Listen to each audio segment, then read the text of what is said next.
versículo de número 12 em diante.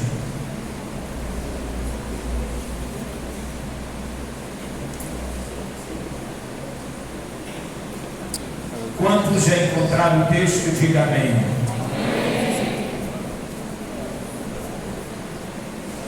Diz assim a palavra de Deus: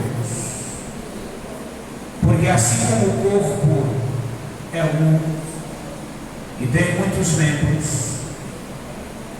e todos os membros, sendo muitos, constituem só corpo, assim também com respeito a Cristo. Pois em um só Espírito todos nós fomos batizados em corpo, quer judeu, quer gregos, quer escravos, quer livres, e a todos nós foi dado beber de um só Espírito. Porque também o corpo não é um só membro, mas muitos. Se disser o pé, porque não sou mão, não sou do corpo, nem por isso deixa de ser do corpo. Se o ouvido disser, porque não sou olho, não sou do corpo, nem por isso deixa de ser. Se todo o corpo fosse olho, onde estaria o ouvido? Se todo fosse ouvido, onde o olfato? Mas Deus dispôs os membros, colocando cada um deles no corpo como lhe aprouve. Se todos, porém, fossem um só membro, onde estaria o corpo? O certo é que há muitos membros, mas um só corpo. Não pode os olhos dizer à mão: não precisamos de ti, nem ainda a cabeça aos pés: não precisa de vós. Se pelo contrário os membros do corpo, que parecem ser mais fracos, são necessários, se os que parecem menos dignos no corpo, a este damos muito maior honra,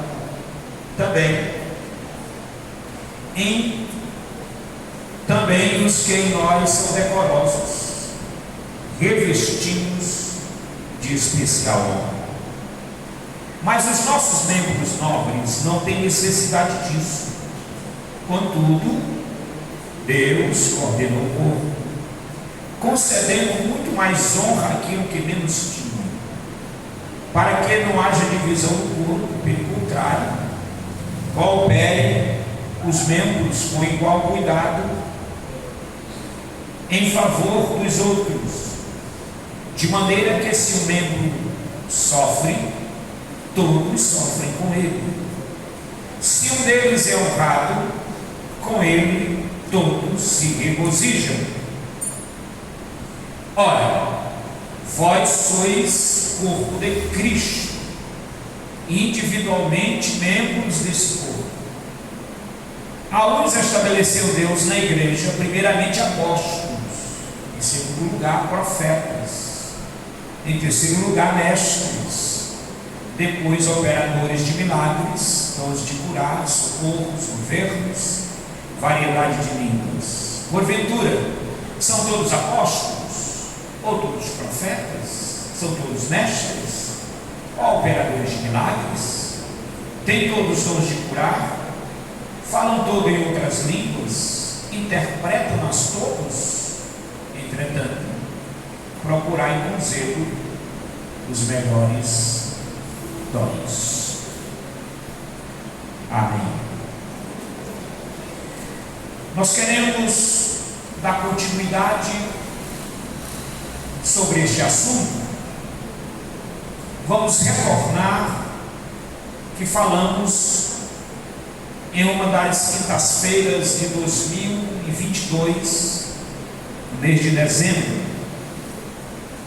Mas queremos esta noite falar sobre os inimigos da unidade do corpo. Observe que a igreja de Corinto era uma igreja que ela tinha os seus problemas com qualquer igreja da atualidade. Primeiro, porque ela era constituída de seres humanos, crentes, mas seres humanos. E a maior parte dos crentes daquela igreja eram gentios que se converteram ao Evangelho e se tornaram membros daquela igreja. Agora imagine, um pagão se converte ao Evangelho e começa a conviver com judeus que também se converteram ao Evangelho, para conviverem dentro de um mundo de relacionamento cristão. Mas, independentemente de conviverem juntos, todos aqueles que vêm de um mundo pagão, eles vêm com alguns requisitos,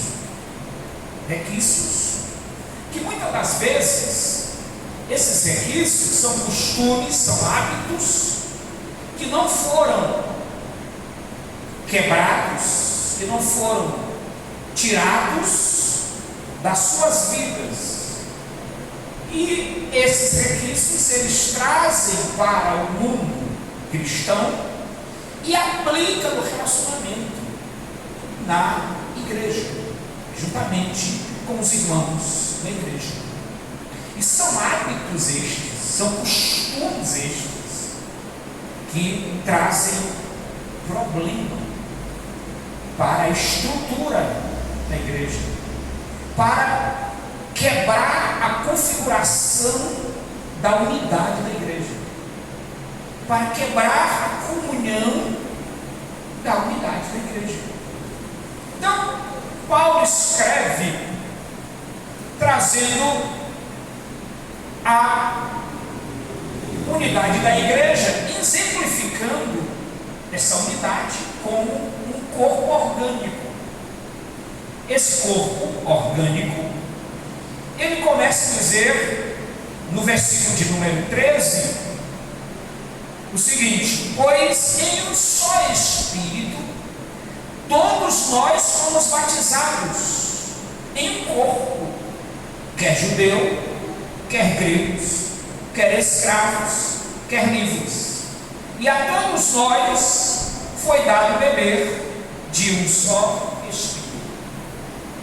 Agora observe, irmãos, como é que dentro de uma igreja, que esta igreja, sendo constituída de pessoas de cultura diferente, de hábito diferente, de mentalidade diferente, porque judeus e gregos, para se conviver no mesmo local, não é tão fácil. Aí vem ainda os escravos, que eram muitas das vezes, os escravos, feridos, e muitas feridas não foram saradas, porque muitos escravos eram tolhidos a sua liberdade, e agora eles vêm para a convivência cristã entre judeus, gregos e, consequentemente, escravos e livres. Aí vem os gentios também. Então são pessoas que viveram em um mundo diferente, com hábitos diferentes, e agora abraçaram o Evangelho de Cristo. E muitas dessas pessoas que abraçaram o Evangelho de Cristo não deixaram os maus costumes e hábitos que eles viveram no mundo sem antes conhecer a Cristo. E aí trazem tudo isso só para o povo, só para o mundo de relacionamento. E aí o que acontece, irmãos? Aí Paulo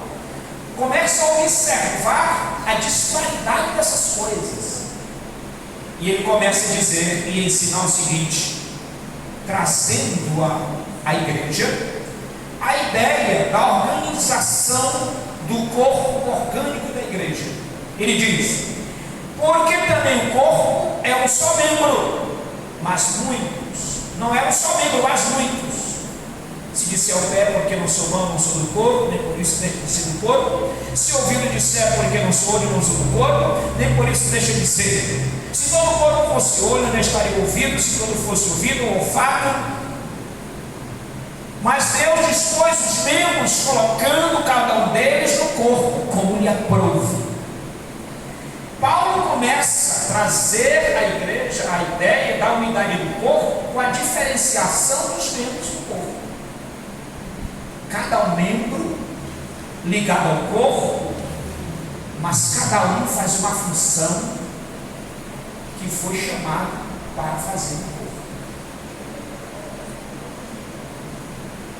O ouvido não pode fazer a função do olho.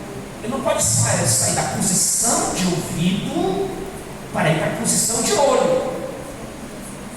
O olho não pode sair da posição de olho para fazer a função do pé. O pé não pode sair da função de pé para fazer a função da mão. O que é que Paulo está querendo dizer aqui, irmãos?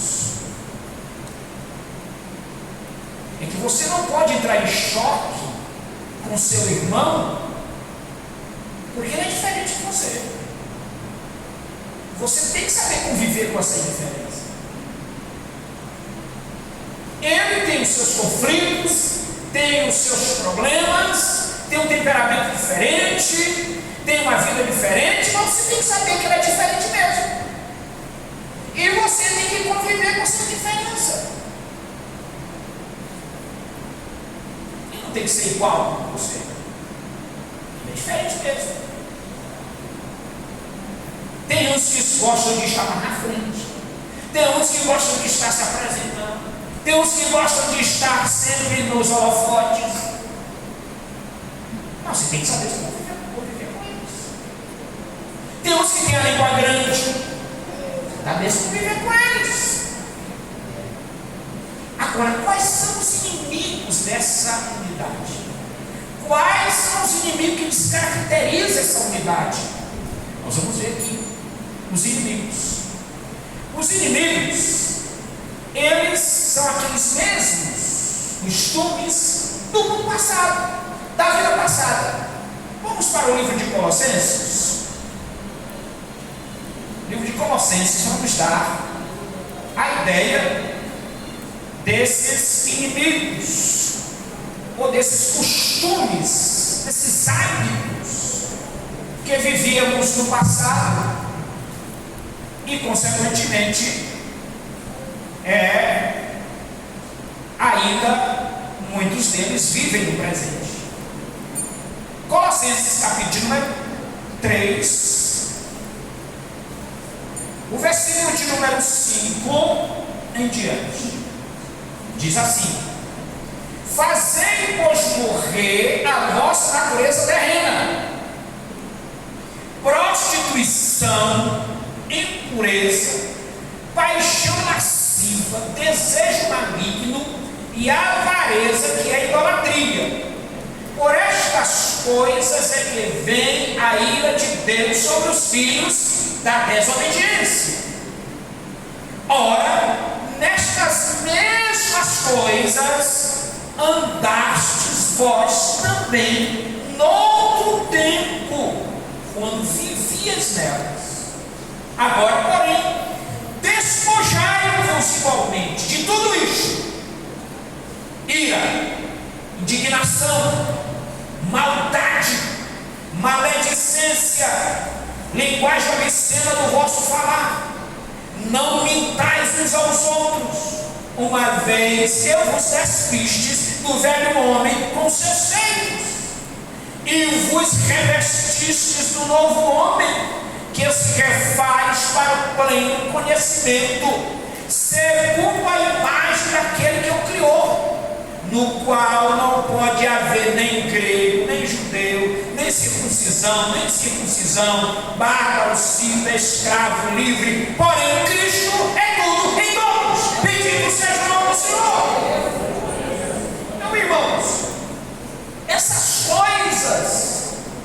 que elas são comuns sobre os filhos da desobediência, era que vivíamos nelas. Agora somos diferentes, mas alguns requisitos ainda vêm nessa nossa indiferença, nesse nosso caráter e nessa nossa personalidade, que não foi muitas das vezes mudada. Porque a santificação, ela não é uma santificação. A santificação do cristão, ela é condicional, ela é posicional, mas ela é gradativa. A santificação é gradativa. Então, é cada passo um passo. Mas Paulo diz que nós precisamos despojar desses requisitos. Ele diz mais: ira, indignação, maldade. Será que não existe maldade nos nossos relacionamentos? Será que tem crente que não é maldoso no relacionamento? Será que tem crente que não quer puxar o tapete do outro para ter vantagem sobre ele? Isso é maldade. Esses requisitos têm que ser despojados de nós.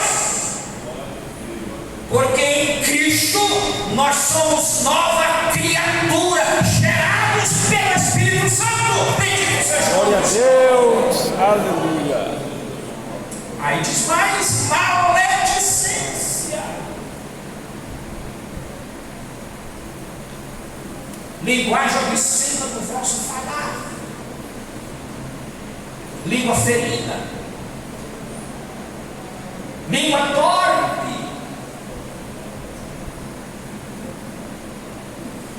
A gente não pode usar a mesma linguagem de outrora nos nossos relacionamentos, a nossa convivência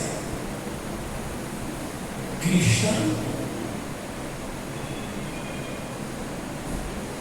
Que estes relacionamentos, ou seja, essas linguagens, ela vai ressuscitar alguns outros pensamentos.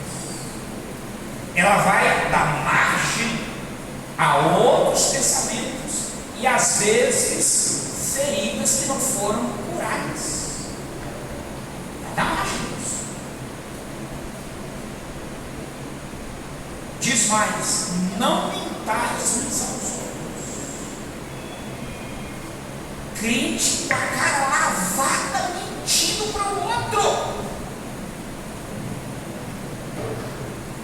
Você sabe que a pessoa está mentindo, mas ele quer fazer, está mentindo com suas verdades. Não pode. Mentira é mentira, verdade é verdade.